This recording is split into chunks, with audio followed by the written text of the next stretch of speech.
From Hollywood, it's time now for... Johnny Dollar. Ralph Dean, Johnny, mono guarantee. Oh, hiya, Ralph. How are things? Rough. My wife could kill me, Johnny. For the insurance? No, just for kicks, because she's mad, because she wanted a mink coat.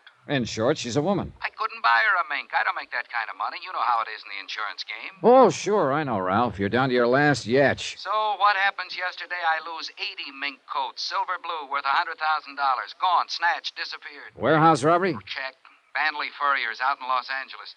My wife's about to blow her stack. She says if I can't afford one fur coat for her, then how come I can pay for 80 of them that I haven't even got? How do you reason with a woman, Johnny? I never try. Usually I just send flowers. I've already done that. She ran them through the garbage disposer. So now what do I do? Buy some more flowers.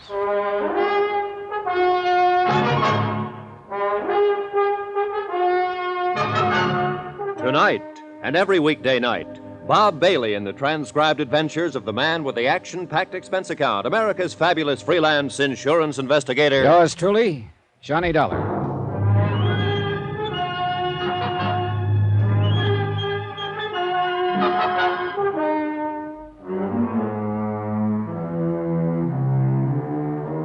From Special Investigator Johnny Dollar to the Home Office Mono Guarantee Insurance Company, 4312 Spring Street, Hartford, Connecticut. The following is an accounting of expenditures during my investigation of the Silver Blue matter. Item 1, $152.40, telephone and incidentals and transportation to Los Angeles. I called the Mono Guarantee agent out there before I left and got a brief rundown on the case. Among other things, I learned that a man I'd known and worked with before, Detective Lieutenant Raymond Garcia, had been put in charge. And with Garcia on hand, I knew I could count on cooperation by the police. But I still wasn't expecting quite as much as I got. Flight 12 for Las Vegas, Salt Lake, Minneapolis, and Chicago, now loading at... I knocked over the fur joint myself, Johnny. Garcia. The only way we get to see you. How have you been? Overworked, underpaid, frustrated, disillusioned, unappreciated. In other words, fine.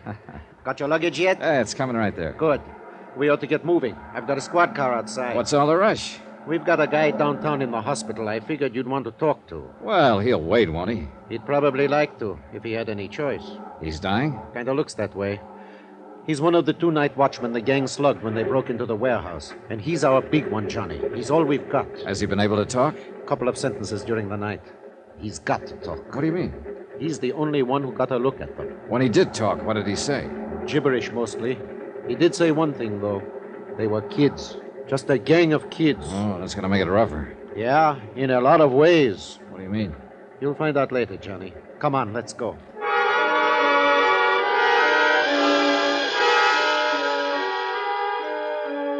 We took the freeway into town with the accelerator floorboarded and the siren screaming. Racing against time and against dying. Weaving in and out through the four-wheel madness that Los Angeles calls traffic. And then the other side of the coin. The solemn quiet of hospital corridors. The calm voices of the nurses. And the blank hardness of sterile white walls. We sat there beside a bed and waited for a man to talk or to die. But the slow minutes passed, and he still did neither. So we waited.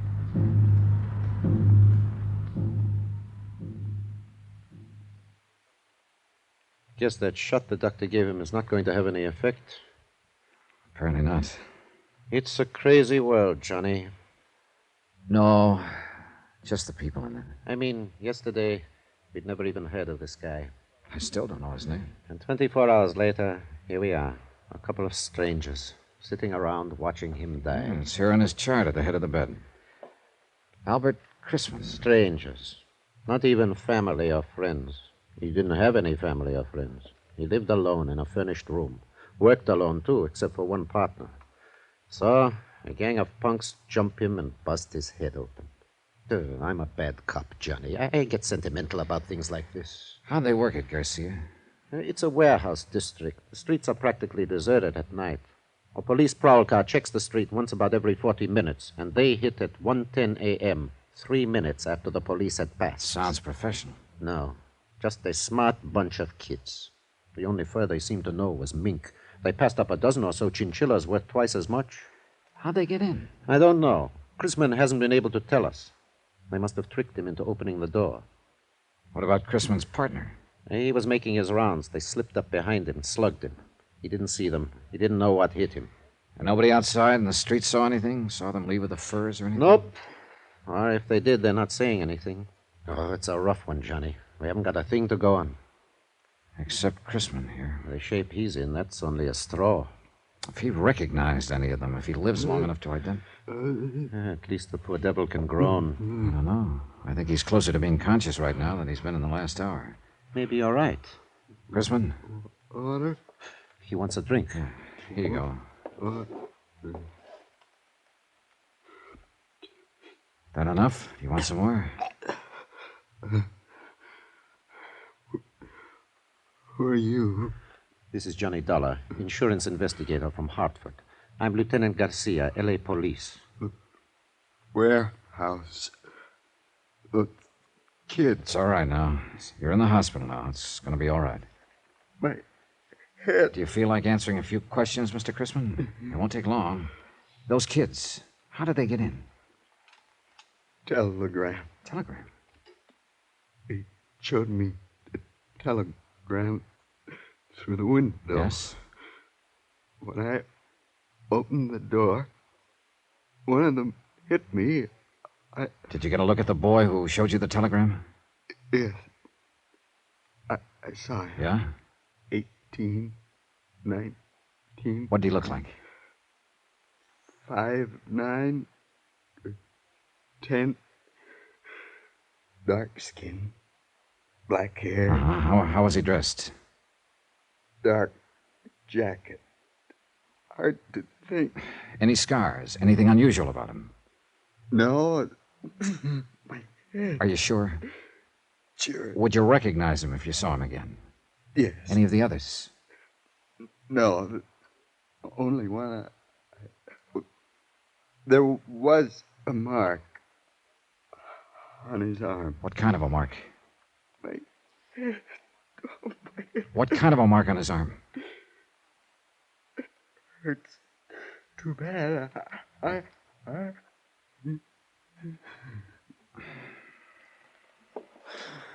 Well, that's that. Yeah, he's passed out again.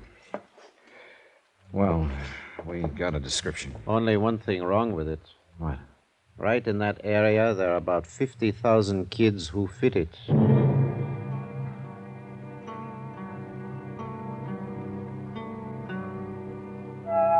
I talked with Mr. Banley, owner of the Furs. Then Garcia and I went down to the warehouse.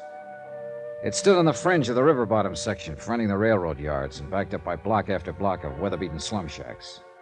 We looked through the warehouse, at the racks where the furs had hung, watchman's office where the gang had entered, but knew while we did it that we were only going through the motions.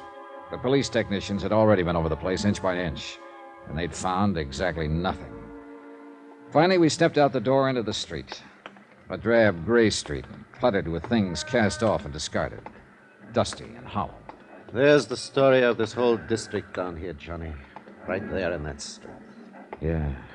It's a backwash, a service yard. It's something you need but don't like to look at, so you shove it out of sight.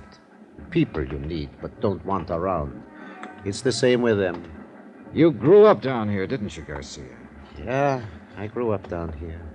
That's why they gave me this case. I know this section inside out. And that's why I told you this one was going to be tough.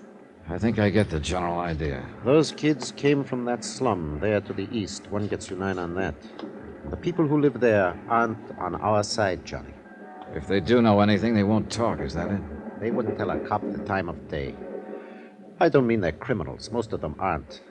It's just that they always put themselves on the other side. What about juvenile gangs? Do they operate around here? Oh, dozens of them. And there's another thing. A few of these gangs are pretty rough, and people who might talk don't because they're scared to.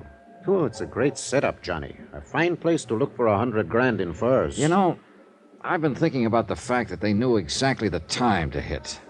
They must have staked out here somewhere. Sure, and probably right in the place you're thinking. Hey, that lunchroom across the street? No, they had to be inside, or the prowl car would have seen them. That's the only place open at night. Did you shake it down? Like I told you, Johnny, they won't give us the time of day. Uh-huh. What about me having a go at it? Yeah, maybe they wouldn't smell cop on you quite so strong. The owner's name is Red Wellers. He was on that night. See what you can get out of him if you want.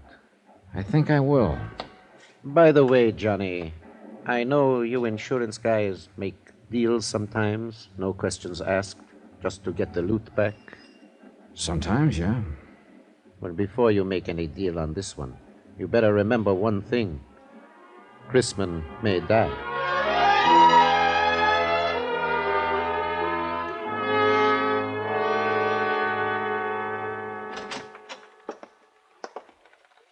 What do you say, Mac? Save your money. What do you want? Coffee? Yeah, I guess so. How's business? $1.02 a day. Farther in the hole. Want cream? No, I'll drink it black.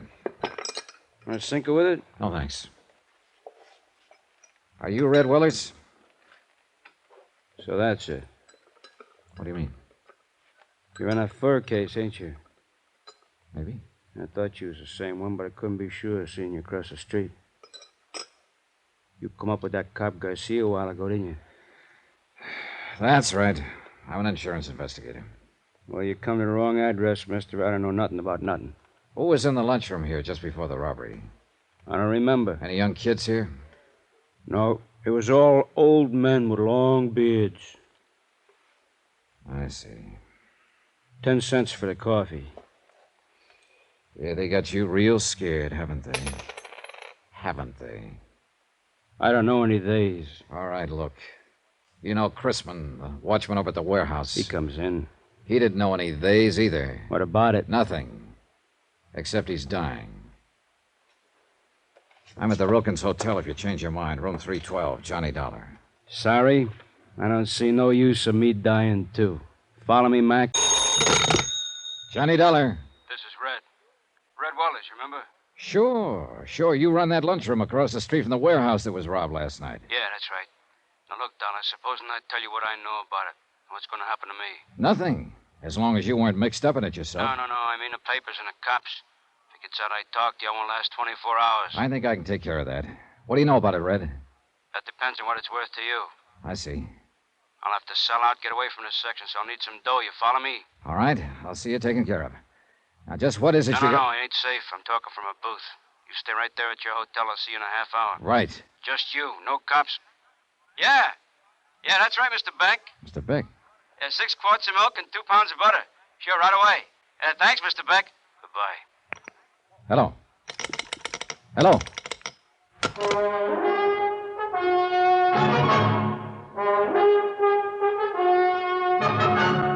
Tonight and every weekday night, Bob Bailey in the transcribed adventures of the man with the action-packed expense account, America's fabulous freelance insurance investigator. Yours truly, Johnny Dollar.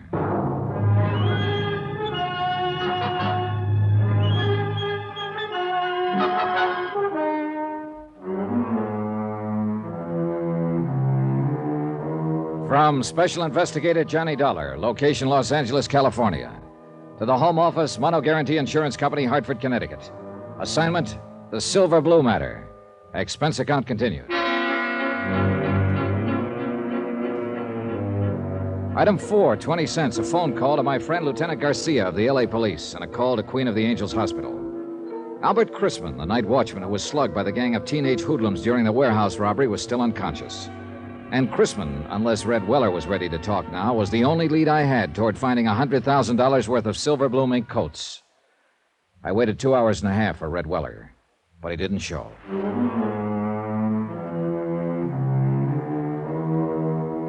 Item 5, $2.85, taxi to the warehouse district at the south end of the railroad yards. It was night by now, and the area was almost deserted. A lost, lonely district, shabby and worn even in the softening darkness, and haunted now by fear. The only lights in the block were those shining from the windows of the warehouse office and from Weller's lunchroom across the street. Good evening. Hello. What would you like, sir? Cup of coffee, I guess. Oh, you're lucky. I just made some fresh. Good. Would you like some cream? No, thanks. No, that'll be fine. Is it foggy out? Yeah, a little. Not bad, though. Hey, this coffee's all right. You're a good cook. Thanks. The boss always has me make it when I'm here. He says I do it better than he does. I'll bet you do. Is the boss around, by the way? No, he called me and said he had to go out. That's why I'm working. I'm on in the daytime mostly. Do you have any idea where he might be? No. No, he had to go somewhere, I guess. What'd you want to see him about? He wanted to see me. Do you know where he lives? Well, he's got an apartment over on Marina. It's about 8 blocks from here. Think he'd be there? No, he wasn't going home. He was going out somewhere. He acted kind of strange. I don't know what he was going to do. May I ask just what business you're in? Insurance. Oh. I'm a special investigator.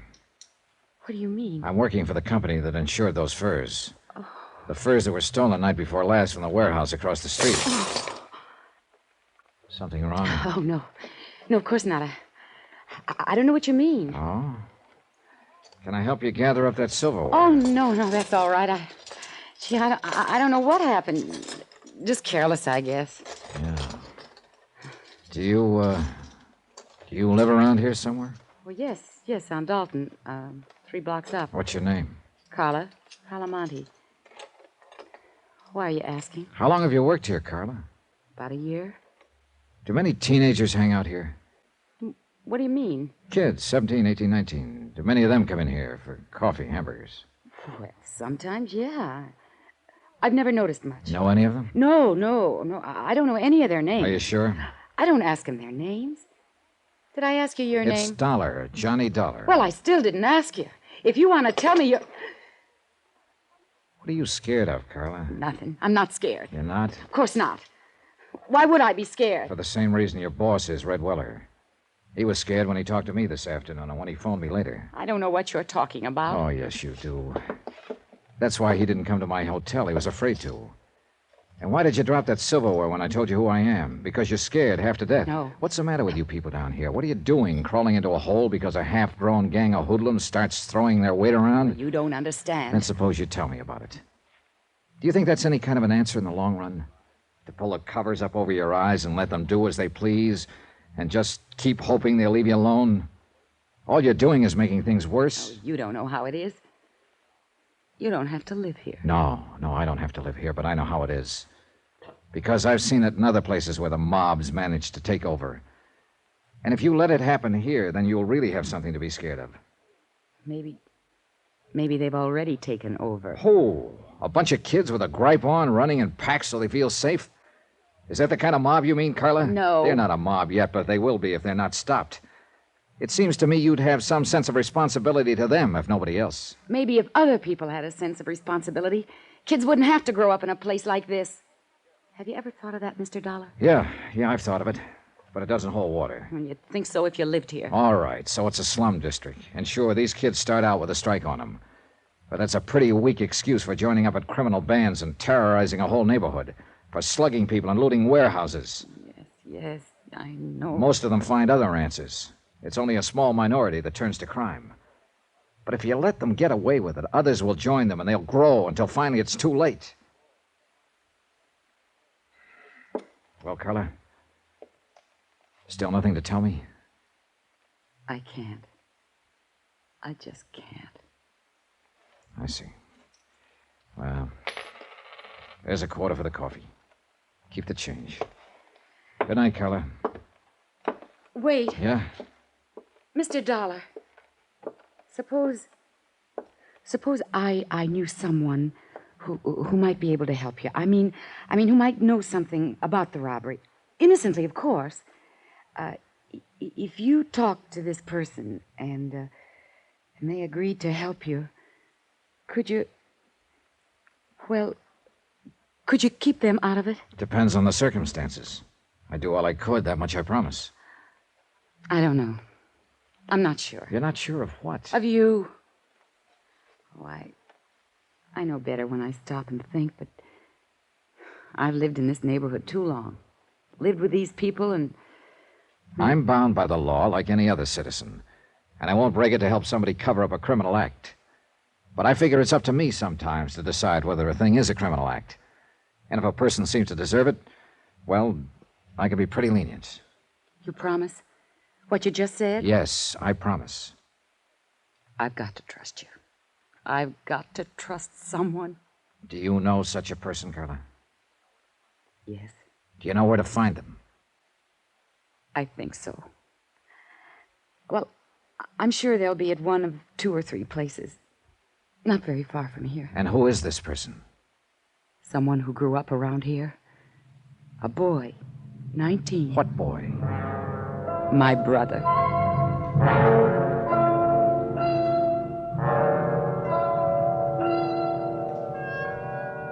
Expense account item 7, $2.70, taxi. We went first to Carla's apartment where she lived with her brother, but there was no one there. Then we checked out a drive-in a few blocks away, a teenage hangout. No luck. Finally, we tried a pool hall down south of the yards, just off Alameda Street. It was our last hope. I know he comes here. It's not a good place for him, but a lot of the other kids do, too. And he wants to belong. Yeah, sure. Everybody does, in one way or another. Oh, gosh, it'd have been different if our folks had lived, but our boy just won't take orders from his sister. Yeah, I know. Go ahead. Thanks. Let's see. Well, if he's not here, then I just don't know where he... Oh, wait. There he is. Down near the corner. The one with the dark curly hair. All right, come on. Take it easy. Just tell him I'm a friend of yours and you want to talk to him. We'll get him off to one side. Oh, whatever you say. Eddie. Yeah? Oh, what are you doing here, Carla? Eddie, this is Mr. Dollar, a friend of mine. I wonder if we could talk to you for a moment. What about? Well, you know better than to come in a joint like this. But I want to talk to you, Eddie. You can talk to me at home. Now, go on, get her out of here, will you, mister? It might be a good idea if you listen to her first. I thought it was her that wanted to talk to me. Go on, get her out of here. All right, if you'll go with us. What for? I like it here. It's a nice place. Yeah? At least it's better than San Quentin. What are you talking about? A warehouse robbery, $100,000 worth of furs. I understand you may know something about it. Innocently, of course. I thought you said this guy was a friend of yours. Well, that's right, Eddie. He's just... Who is he? He's an insurance investigator. Oh, so that's the pitch. She's promised to help, Eddie. If you'll tell him whatever you know, he'll protect you. Knock it off, Carla. Now, look, mister. I don't know nothing about nothing. I never even heard of no fur robbery. So take her with you and get out of here. This may be your last chance to get off before the boat sinks, Eddie. You're not leaving, huh? All right, then I'll leave. Eddie! Let him go. We can't force him to talk. Oh, no, Mr. Dollar. I don't understand him. I do.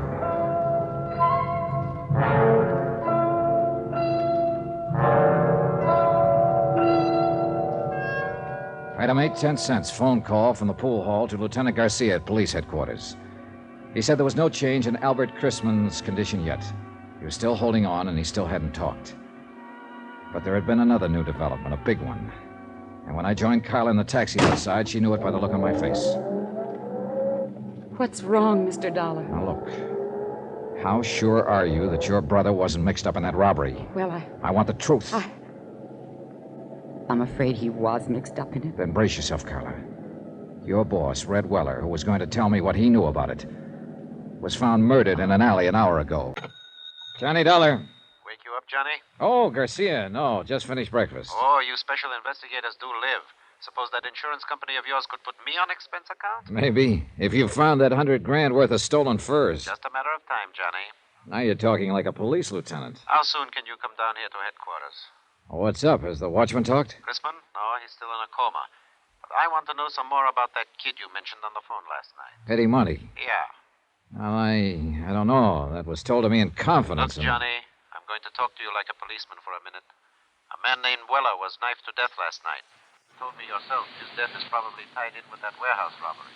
Another man is dying at Queen of the Angels. So, confidence or no confidence, I want to know about that kid. All right, Garcia. I'll be there in 20 minutes.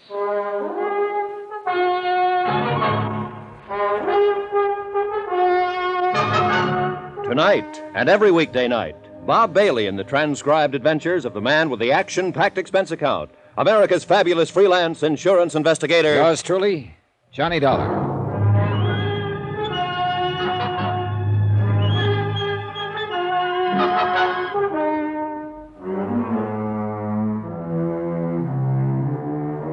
From Special Investigator Johnny Dollar, location Los Angeles, California.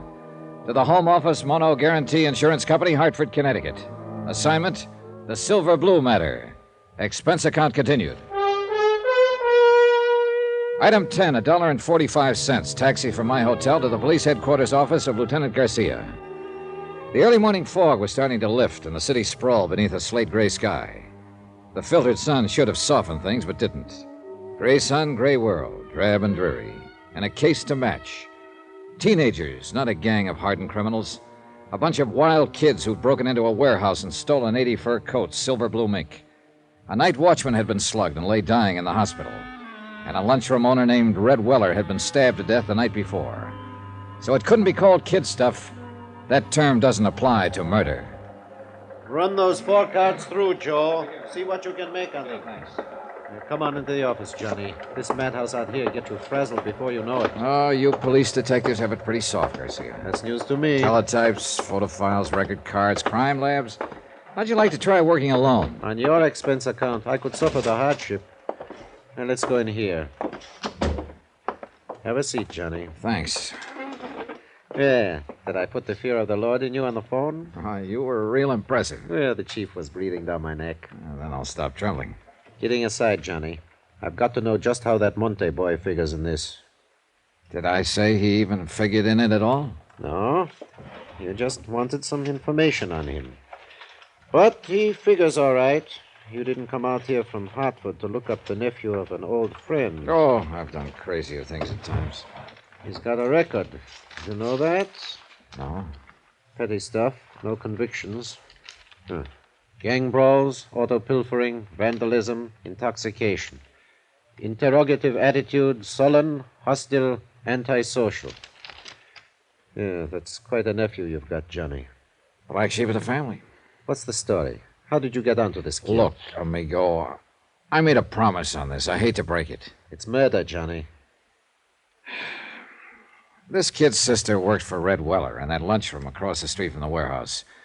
Her name is Carla Monte. She's 5 years older than he is. They live together. Their parents are dead. So? So I put some pressure on her, and she told me she thought her brother Eddie might know something about the robbery. She took me to a pool room to meet him. How was he supposed to have known about it? Hearsay? No. She admitted later that she suspected him of being mixed up in it himself. Things he'd said, the way he acted. She asked me to help her try to keep him out of trouble. I think he's already in trouble, Johnny. Yeah, so do I. And I think she does, too. What did he have to say when you talked to him in the pool hall? Several things, but they added up to 2 words. Get out. When I wouldn't, he did. Why do you think Red Weller was killed, Johnny? Well, I think those kids used his lunchroom as a lookout post to spot the prowl car that was patrolling that area. As soon as it passed, they pulled the job. It figures all right. I think Red realized it when he thought back and knew who the kids were. I think that's what he was going to tell me. So they found out what he was up to and knocked him off to shut his mouth. Yeah, it adds up, Garcia. Oh. Now, tell me about her. Carla? What's to tell? She's just a girl, like millions of others. Decent, hardworking, and real sweet. But there's something about her, something special. I don't know what, I don't know the words to use, but... Well, it's there. You feel it. And she's kept it somehow, in spite of everything. I guess I know what you mean. Do you? I told you once, Johnny, I grew up in that district. I know how rough it is. Well, maybe it's even worse for a girl. It is. I know. I had a sister. Oh, I didn't know that. She was a lot like this girl Carla once. Then the district got to her, and she got to be more like Carla's brother. What happened to her? 1 to 5. Possession of narcotics. A couple of other pretty rough charges. She died in Tehachapi prison 7 years ago. I'm sorry, Garcia. Yeah. I don't want to see this girl Carla hurt any more than you do, Johnny. Maybe the hurt will break her, make her lose that something special. But I've still got to pick up her brother and bring him in for questioning. Expense account item 11, $1.90. Taxi to the Weller lunchroom to see Carla Monte. Lieutenant Garcia had a police detail checking known fences and borderline dealers specializing in furs. But so far, none of those contacted had been approached by any member of the warehouse gang. Albert Chrisman, the night watchman who had been slugged during the robbery, was still in a coma, unable to talk. So Carla remained my best, in fact, my only lead to the case. The lunchroom was closed. I paid off the taxi, walked 3 blocks to Carla's apartment and house, climbed the stairs, and knocked on her door.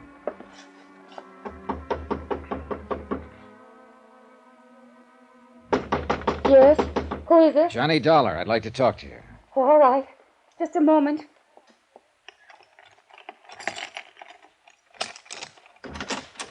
Come in, Johnny. What were you expecting, a major invasion? I don't know. I don't know what I'm expecting. Easy, Carla, easy. It's not the end of the world. Eddie didn't come home last night. Oh? I tried, Johnny. I tried to be a mother and father both to him. What did I do wrong? Well, that's the kind of question that doesn't always have an answer. Have you got a drink in the house? Have I what? Got anything to drink? Well, there's some brandy, I think. All right, get it. Well, I don't know if it's a good brand or not. It doesn't matter. Bring 2 glasses. Pour out a couple of stiff ones. No, I don't Go ahead and pour them, 2 of them. All right. Is this a snapshot of Eddie when he was younger? Yeah. He was in junior high school then. It was taken at summer camp when he won a medal for swimming. And that was the only year I could afford to send him. Here you are, John. Thanks. All right, here's a go. Oh, I don't think Now drink it, all of it. All right. Good. You needed that. Where do you think he is, Johnny? What's happened to him? Carla, you're going to have to face it sooner or later, and I kind of think now is the time. What do you mean? You've been worried sick for fear your brother would get into some kind of trouble. And you had reason to worry. It's finally happened. No. He's in trouble, all right. Plenty of trouble. You're not the only one looking for him. Who else is? Who do you mean, Johnny? The police. There's an APB out. They want him for questioning in connection with the robbery and with the murder of Red Weller. Oh, no. Eddie wouldn't kill anyone. Maybe not, but somebody did. Some member of the gang that robbed the warehouse. And it looks very much as if Eddie is a member. Yes.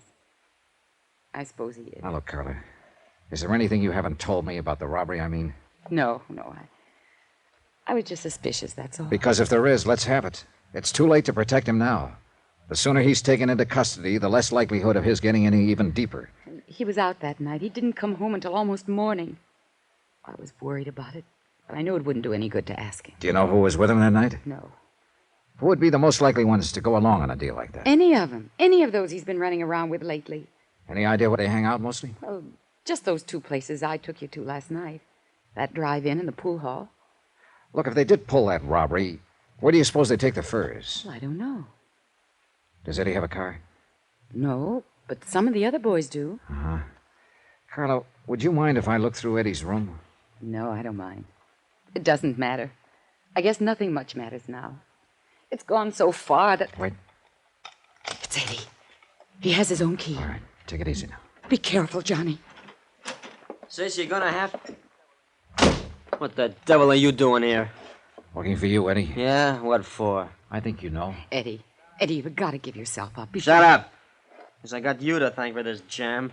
This insurance stick comes around, romances you up a little, and you sell me right down the river. That's not true. How'd you know you were in a jam, Eddie? I got friends in this neighborhood. They keep me posted. Did the same friends tell you Red Weller was about to make a deal to talk? You're whistling in the dark, Dollar. Maybe. I imagine Garcia will find out, though, when he gets you down to headquarters. Get your hand off that phone. Oh, so you've got a gun.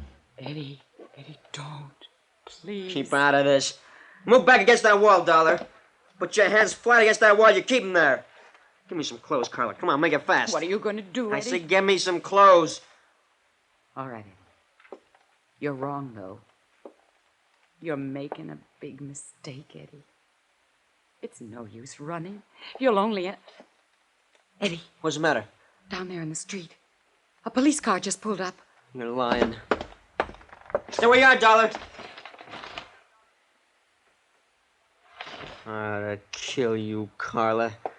You're that one that brought him here. Trying to let him trap me. I think I'll pull a bullet in you before I leave. You fire one shot and you won't have a chance. They'll be in here before you can get out of the hallway. You better make up your mind, Eddie. Well, you've still got time. Stay where you are, Dollar. Don't try to come after me. Eddie, please. Give yourself up, Eddie. Stop him, Johnny.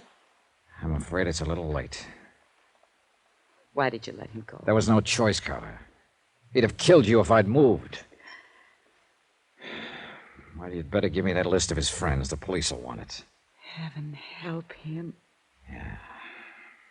That's about all that can help him now. Johnny Dollar. Lieutenant Garcia, Johnny. Are the boys in the police car still there? There are 3 police cars here now. They've searched the apartment house from top to bottom. Any luck? No, Eddie got away. I didn't dare make a move to stop him. He was going to shoot his sister. Well, we'll get him, Johnny. Don't worry about it. I don't intend to. My job now is to locate $100,000 worth of stolen furs, not to go after Eddie Monty. It's the same job, isn't it? Probably. Did you see that list of his friends Carla gave me? I just put out an APB to bring them in. Good. They weren't all in on that warehouse robbery, but some of them were. If they were, we'll take them. We've got an interrogation room down here to sort the sheep from the goats. Yeah, I know. But first you got to catch your goats.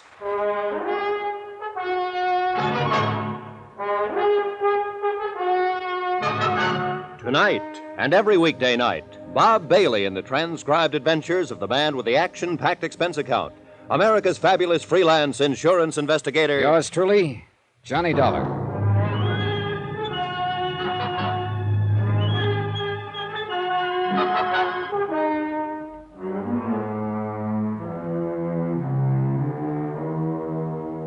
From Special Investigator Johnny Dollar, location Los Angeles, California. To the Home Office, Mono Guarantee Insurance Company, Hartford, Connecticut. Assignment, the Silver Blue matter. Expense account continued.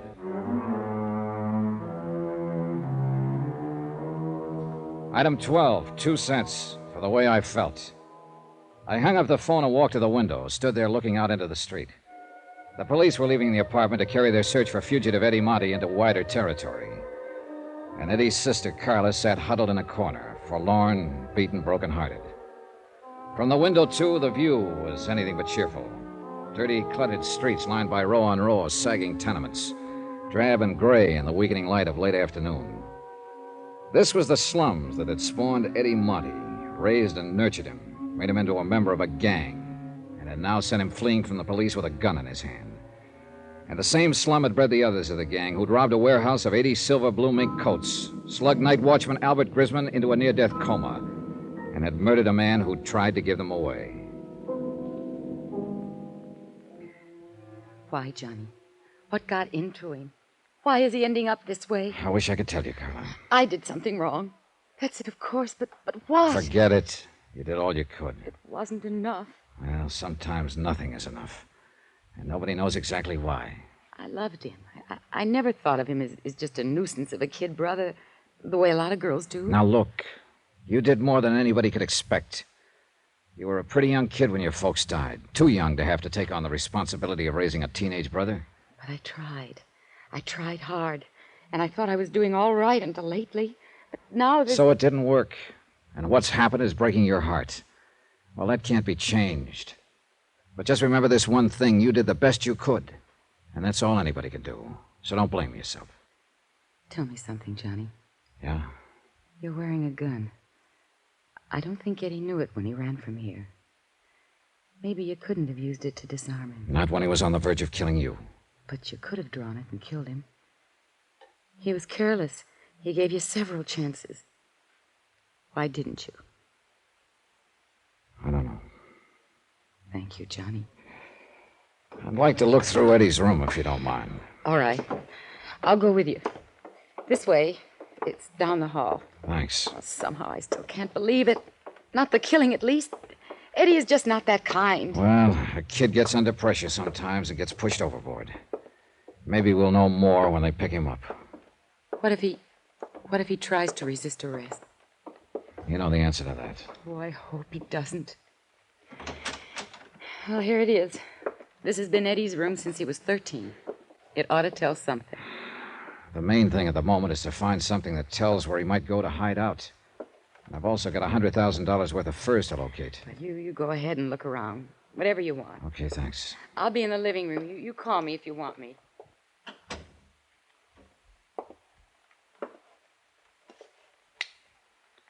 For the sake of company, I switched on a beat-up record player in the corner. And I looked at 6 years of a boy's life, accumulated in one room. Comic books, hot rod magazines, school mementos, knickknacks, photographs. Junk mostly to anybody but the owner. I went through all of it, then through the drawers and chests and through his clothes. Nothing. I looked over the photographs stuck in the mirror tacked on the wall. Some of the names on the boys' pictures were the same as those on the list Carla had given to the police. There were a few pictures of girls and a lot of pictures of hot rods. I picked up an envelope of loose photographs lying on the dresser. They were views of a second-hand panel truck, and in all of the pictures, Eddie was standing beside the truck with obvious pride of ownership. One of the views showed the front license plate. I turned the envelope over. The film had been developed less than 2 weeks before. I called Carla back into the room and asked her about it. No, I didn't know he had a car, or a truck, rather. It may not be his, but I'll lay odds that it is. That look on his face is a dead giveaway. I don't know. He sure kept it a secret. He never brought it here once. Do you recognize the background in those pictures? No, I don't. It looks like a storage yard or an industrial place of some kind, doesn't it? Yeah, I'd call it that. Do you mind if I take these with me? Of course not. But why? The gang had to use something to haul those furs away from the warehouse. But if Eddie was keeping the truck a secret from me, it was because he was planning to use it for the robbery. That one or some other one. Johnny, he was in on it all along. Look, Carla, I've got a hunch Eddie is the leader of that gang. Oh, no. I think the truck was used in the robbery, and I think when we find it, we'll find the furs and we'll find Eddie. See you later, Carla.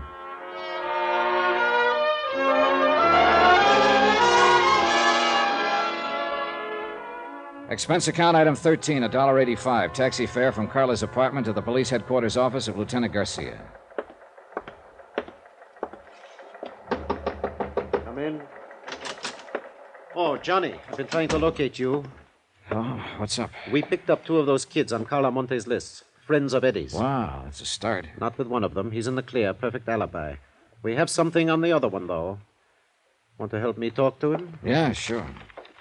Oh, say, here are some photographs I picked up in Eddie's room a while ago. We should take a look at them, Garcia. All right, let's see them. The pictures were taken about 2 or 3 weeks ago. Now, if this truck is his sister doesn't know about it. Yeah, he sure got that owner look on his face. Yeah, he sure has. That second one there shows the license number, see? Yeah, I see it. You think they might have used this in the robbery, Johnny? It's a possibility. And we're not exactly swamped with angles. I was wondering, too, if you happen to recognize that background behind the truck. No, but it looks like it might be down in that area somewhere, the warehouse district.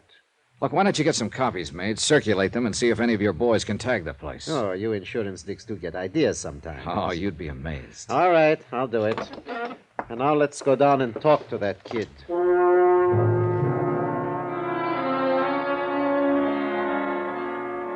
Interrogation room 519 was on the 5th floor. Bare walls painted gray, a businesslike room without a doorman or compromise. Furnished only with the necessary table, chairs, and lights. We stopped in the anteroom and looked in through the one-way glass window. The boy waited alone at the interrogation table, trying to put up a tough, defiant front, but failing by the tremble of a lip and the occasional flick of his eyes. Well, let's go in, get it over with. The kid stiffened when he heard the door open, but he didn't turn around. He just sat there at the table, braced and waiting. You can take that chair at the side, Johnny. Okay, thanks. What's your name? You already know it. I said, what's your name? Mario Santoris. That's your right name? Yeah. Where do you live? Roxman Place, my aunt. Ever been arrested before, Mario? No. You've got kind of a bad memory, haven't you? Why? September of last year. Arrest made by Officer C.J. Barton. Charge, possession of stolen articles. Hubcap, 2 autoradios, 1 camera. I wasn't convicted. I asked if you'd ever been arrested, not convicted. It was a frame-up. I didn't have any evidence. No, apparently not. Witnesses for the prosecution refused to testify. Case dismissed. Here, what are you going to claim this time, Mario? Another frame-up? I don't know why you brought me in here. I don't know anything about anything. That bad memory again, I just don't know what you're talking about. It's lucky for us that Eddie Monte had such a good memory, isn't it? Yes. What about Eddie? Huh? What do you mean? Is he a friend of yours? I know him. He's got a fine memory, that boy. Too bad you can't remember things the way he does. What are you talking about? Oh, that's true, all right. Eddie remembers everything that happened. What he did, what Mario did. I don't know what you mean. Oh, that's because of your bad memory, Mario. Why, Eddie remembers the name of every boy who was in on that job and just what each one of them did. What job? That warehouse robbery. Have you forgotten about that? I don't know anything about any robbery. Well, there's been a lot of talk. At least you've heard about it, haven't you? I don't know anything about it. Maybe you've just forgotten. I don't know what you're talking about. When did you see Eddie last? I don't remember. Have you seen him since the robbery? No. How can you be sure? You said you hadn't heard of any robbery. I haven't. Still, you haven't seen Eddie since the robbery. Well, Come on, Mario. Tell us about it. I guess maybe I did hear about it. So? Well, why shouldn't I hear? It was in the papers. Everybody's been talking about it, so what if I did hear it? I don't prove anything. But you said you hadn't heard. So I forgot. Guy can forget something, can't he? Yeah? If he's got a bad memory, he can. And Mario's got a real bad memory, Johnny. Not Eddie, though. He remembers how you guys loaded those furs into his truck. How you waited across the street in Red Weller's until the prowl car passed. How you slugged the night watchman, Albert Christman. That's a lie. How do you know it is, Mario? You don't even remember it. Eddie does, though. He even remembers the next night. When you stabbed Red Weller to death to keep him from coming to me. No. No, I didn't do that. Of course you did. You don't think Eddie would lie, do you? It's not true. Makes sense to us. Is Eddie here? You pick him up? How would we know what he remembers unless we picked him up?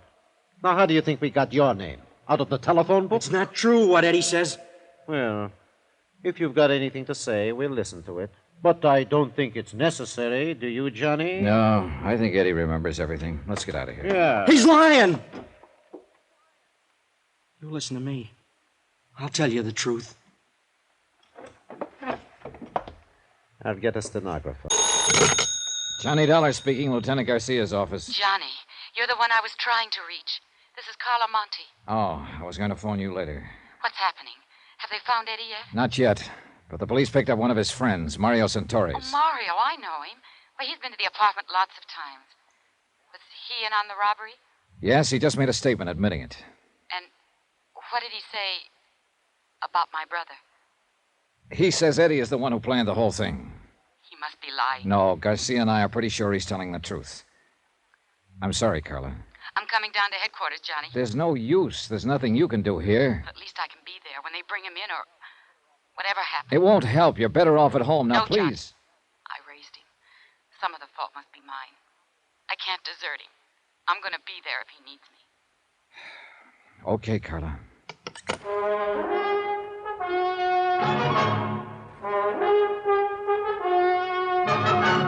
Tonight and every weekday night, Bob Bailey in the transcribed adventures of the man with the action-packed expense account, America's fabulous freelance insurance investigator. Yours truly, Johnny Dollar.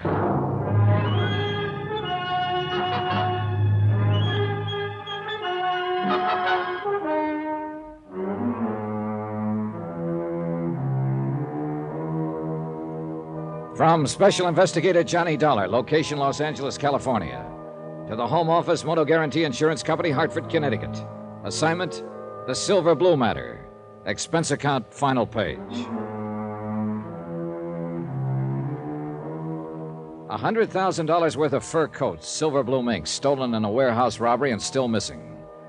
A night watchman slugged during the robbery by one of the teenage gang, still lying in a coma, unable to speak.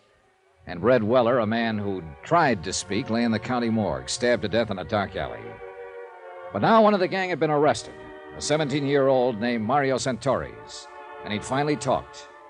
Sitting in Garcia's office, I read Mario's statement through for the second time. Well, what do you think, Johnny? I think the kid was telling the truth. Eddie Monte scraped up enough money to buy that second-hand panel truck and then talked the other kids into knocking over the warehouse. That ties in with what Eddie's sister said, that he'd kept the truck a secret, hadn't told her about it. And also the fact that Eddie seems to be a born leader type. They even mentioned it in one of his former records of arrest. Yeah, I think we can buy it that Eddie Monte is the leader of the gang. Yeah. All right, they picked their night. They cased the place from Red Weller's lunchroom across the street. And as soon as the prowl car passed, they made their move. They got the watchman, Albert Crisman, to open the door by showing him a fake telegram through the window. That's another thing that checks out Mario's story, Johnny. Mario claims he's the one who showed the telegram. That's right. Crisman kept saying kid with a mark on his arm, and Mario's got a bad scar on his left wrist. That's what I mean. It checks out. Mario didn't know what Crisman had told us. All right, so they got inside, and then, according to Mario's version, it was Eddie Monty who slugged the watchman.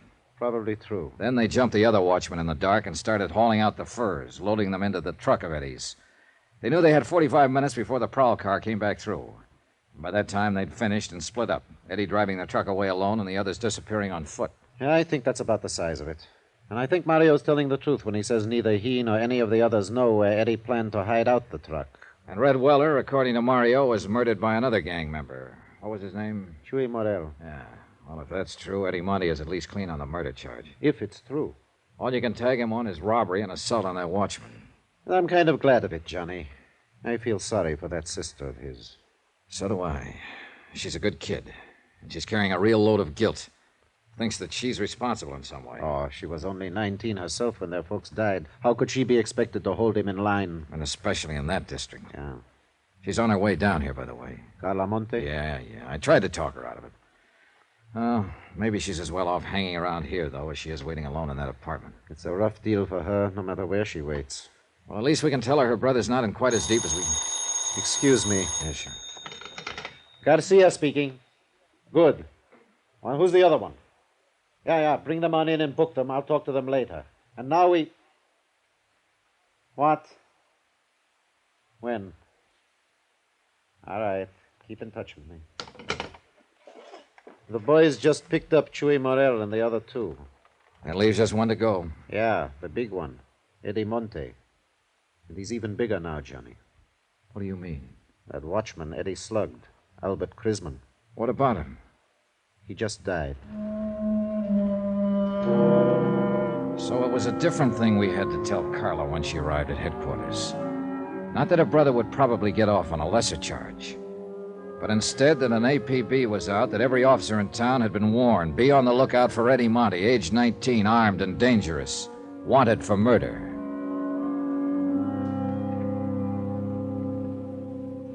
Expense account item 15, $12.50, rent on a hired car. One of Garcia's boys was certain that the background appearing in the photograph of Eddie's truck was somewhere in his district, but he couldn't tag the exact spot.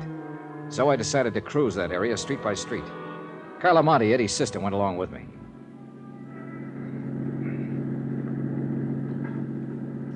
There's an alley off to the right, Johnny. It might be worth a look. Yeah, it runs back toward a lumberyard there. That could be a lumberyard in the background of that photograph. Well, we'll give it a try. This isn't it, Johnny. Sally makes a right-angle turn there before it even gets to the lumberyard. Well, we may as well check it on through. It seems to run clear on down to the railroad yards. Please let us find him. If it's the police, he'll fight. And he'll kill someone else. Be killed himself, maybe. It's out of your hands now, Carl. It's got to work itself out in its own way. And there's nothing much anybody can do to stop it or change it. I know, Johnny. I keep trying to fool myself.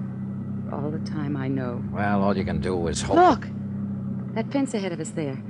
Next to the railroad yards. Yeah, that could be the fence in these pictures. Looks the same.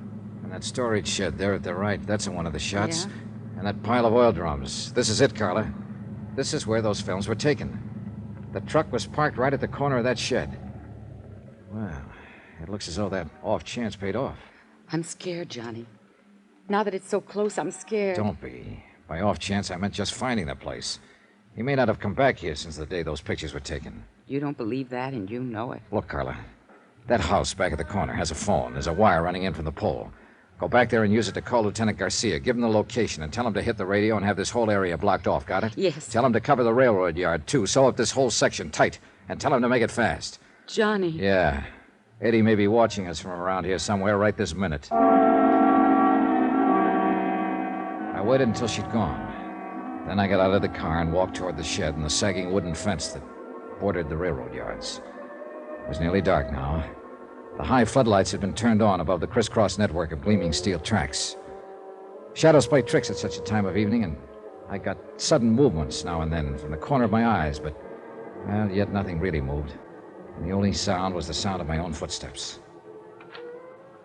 I stopped several times and stood watching and listening. But nothing moved. There was only silence. I reached the door of the long wooden shed and found it padlocked. But looking in through a broken window, I could see the lock didn't matter. The shed was empty and long abandoned. Between it and the fence was a drive leading toward the rear. And behind the shed, in a loading area, I found Eddie's truck. And in the back of it was $100,000 worth of furs. All right, Dollar. Get your hands up. Eddie, you're in a rut. That's the first thing you said to me the last time we met. I ought to killed you there in that apartment. Isn't one killing enough? I don't suppose you know it, but Albert Chrisman died this afternoon. I know. I got a radio in the truck there. That's where you've been hiding out all the time? Look, if I wanted to answer questions, I'd go turn myself in. You may be better off in the long run if you do. Now get... You here alone? No, your sister's with me. Oh, for the love... What does she want to do? Watch me get it? Why don't you give me that gun, Eddie? It's only a matter of time. You know that. You don't have a chance. Oh, I figure I got a pretty good chance right here in my hand. Chance at what? To break Carla's heart? Smash her into the dirt, kill her, maybe? Shut up. What more do you want to do to her before you're through? I'm not planning to be through. Oh, that's great. But the police are doing some planning of their own. They gotta find me first. I found you, didn't I? And I ought to kill you right where you're standing. Is that all you gotta think about, Eddie? To kill somebody and go on killing until one of them kills you? Shut up! Let me think. Think about Carla if you want to think about something. Think about the things she's done for you, the years she's worked for you, worried about you. That dame was born to worry. Nobody's born to worry. They inherit worries, like you were inherited by her. I didn't ask her to do it. Life didn't give her any choice. But it's too late now to talk about that. It's all over, Eddie. This is the wind-up. Come on now, give yourself up. You haven't got a chance. Oh, and I would have if I gave myself up? Look, don't you hand me that stuff. The police have got this whole section surrounded. Carla went to call them 20 minutes ago. If I thought you were trying to hand me it... Keep your mouth shut. Eddie, you don't have a chance. Johnny, Lieutenant Garcia's here. Be careful, Eddie's here. You dirty... I hit the dirt and rolled into the truck and came up on the other side with my gun in my hand. I could hear Eddie running away, but I couldn't tell where he was. Johnny, are you all right? Yeah, I'm all right. Eddie went over the fence into the yards. Where are you? Here, the corner of the shed.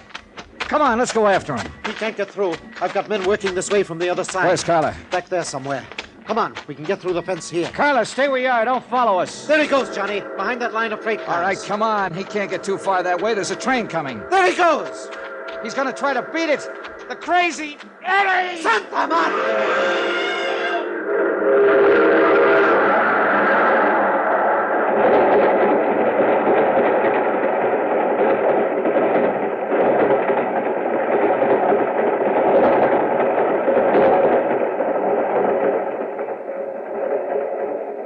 I don't know, Johnny. There must be better ways to die.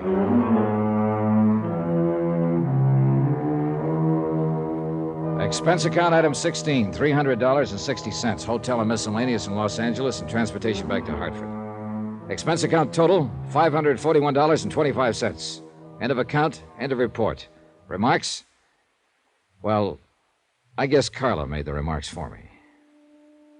I don't know, Johnny.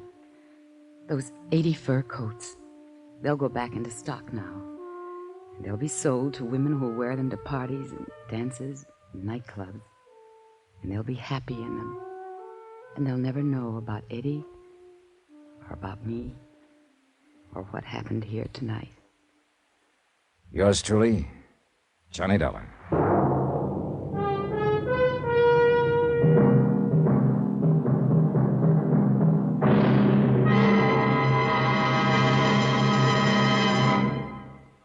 Now, here's our star to tell you about next week's intriguing story. Next week, The Matter of the Medium, Well Done. And a seance or two that I think you'll like. Join us, won't you? Yours truly, Johnny Dollar.